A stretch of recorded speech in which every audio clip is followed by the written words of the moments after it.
Andrew Bourget's father, the image of the Christ that everyone in Europe is worshiping. Okay? And in this book, it goes through all the popes and the wickedness they brought to the earth. Talking about they're doing this on Peter's seat.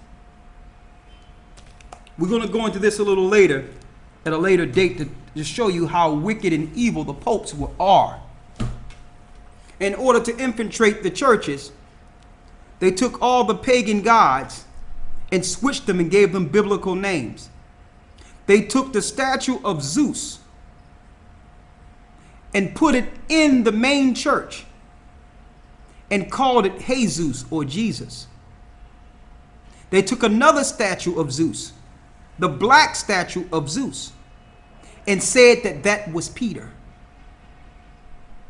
So when they go into the Vatican, there's a ritual in which if you are a real Catholic, you would go and kiss Peter's feet. But that ritual first started in paganism with the Roman Catholic Church, and that statue was an actual statue in the pagan church of Zeus himself. And these popes started reigning in the stead of the disciples after they circumvented the churches in the 4th century. That gave us our new Christianity. And instead of building the understandings on Christ's writings and Peter's writings, the church focused on Paul's writings, knowing that Paul's writings are hard to be understood by the unlearned. When Christ's church was built on Peter. Okay, I didn't want to veer too far off of the path on this. All right, because I want to go into this lesson and the significance of this lesson. But that also brings us to that statue that was destroyed by fire. The church wasn't touched. The area around it wasn't touched. Lightning came and struck an image of Zeus in Babylon. And it was on fire as a spectacle so everyone could see it. That's who it is. It wasn't Jesus giving hope like this. It was a picture of Zeus. To let you know that there's a visitation on the idols of this world. And their idols will fall. When Christ walked in to be judged before Pilate, it tells you in certain records that all the idols in the temple fell and broke in half. They broke in half and bowed to the real Lord, Christ. And now, since this whole system is broke and this society is broke, now their idols are being destroyed. And their worships are being destroyed because Christ's name is being exalted throughout the four corners of the earth. A lot of you don't even know how important the gospel is being spread outside of our confines. Excuse me. But let's get back into it. What verse you left off in Matthew 16? Verse 19. St. Matthew chapter 16, verse 19. And I will give unto thee the keys of the kingdom of heaven. Go ahead. And whatsoever thou shalt bind on earth shall be bound in heaven. And whatsoever thou shalt loose on earth shall be loosed in heaven. So what he was showing, that if you're following the understanding of the true gospel of Christ that was established in Peter, whatever is bound in earth is bound in heaven. So if you have teachers that are in this vein of teaching on the earth, whatever they bound and ask the Most High to give them in this earth, it will be listened to in heaven and executed on this earth. And whatever is asked to loose in this earth, and we ask the Most High to loose in this earth, it will be loosed or bound. If you're under the same vein in teachings that was before the Roman Catholic Church. And we're putting this out that we didn't go against the doctrine of the Christian church because we didn't like the people in the Christian church. We went against the Christian church in this doctrine because it's a highly satanic doctrine that have good people trapped. And they don't have the freedom to execute this power that the Most High gave his people and gave Christ. It was circumvented by the Romans, the Europeans in the 4th century. The Christianity we have today is evil It's the highest and most satanic religion on earth.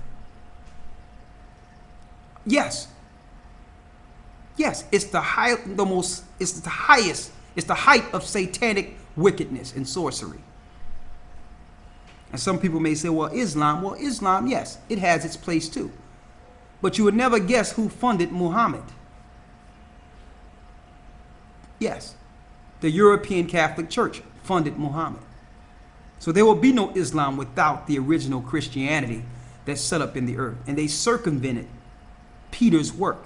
They circumvented Christ's work. Christ says, many shall come in my name, saying, I am Christ, and shall deceive many. That many is all those that are under the institutions of the Christian churches throughout the earth. It's pagan, it's wicked, it's evil, it's satanic, and it's speeding up the downfall of this wicked world. It have demoralized the whole earth spiritually, because there's no truth there. Christ was about truth, not finding scriptures to cover truth or to hide truth. Finish reading. St. Matthew, chapter 19, verse 20. Then charged he his disciples that they should tell no man that he was Yeshua the Christ. Then he charged his disciples, saying, don't go around telling people who I am.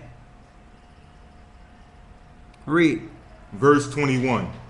From that time forth began Yeshua to show unto his disciples how that he must go unto Jerusalem and suffer many things of the elders and chief priests and scribes, and be killed, and be raised again the third day. And after that, he started preparing the disciples for what was coming.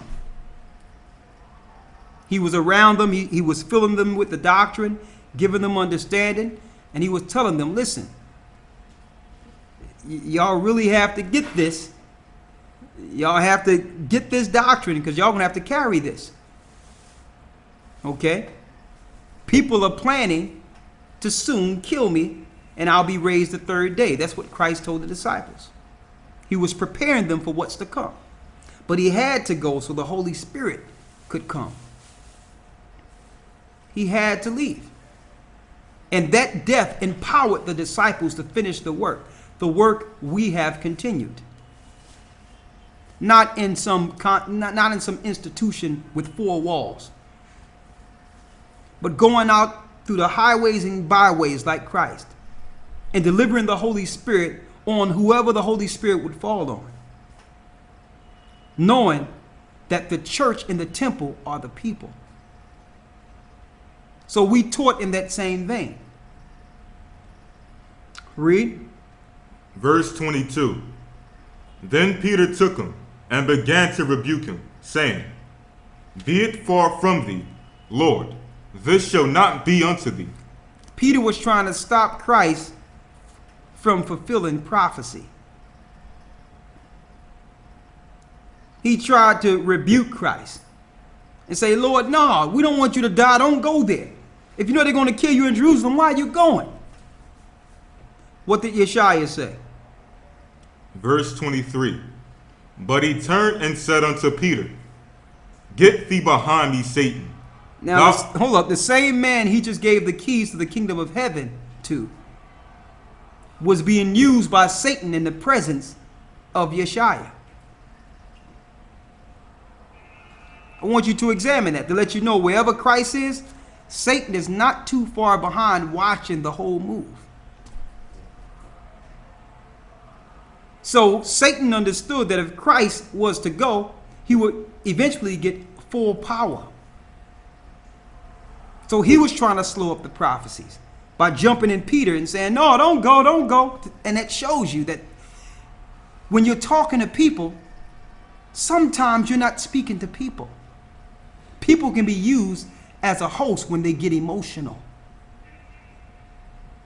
His love for Christ allowed him to be a vessel to be used for a second.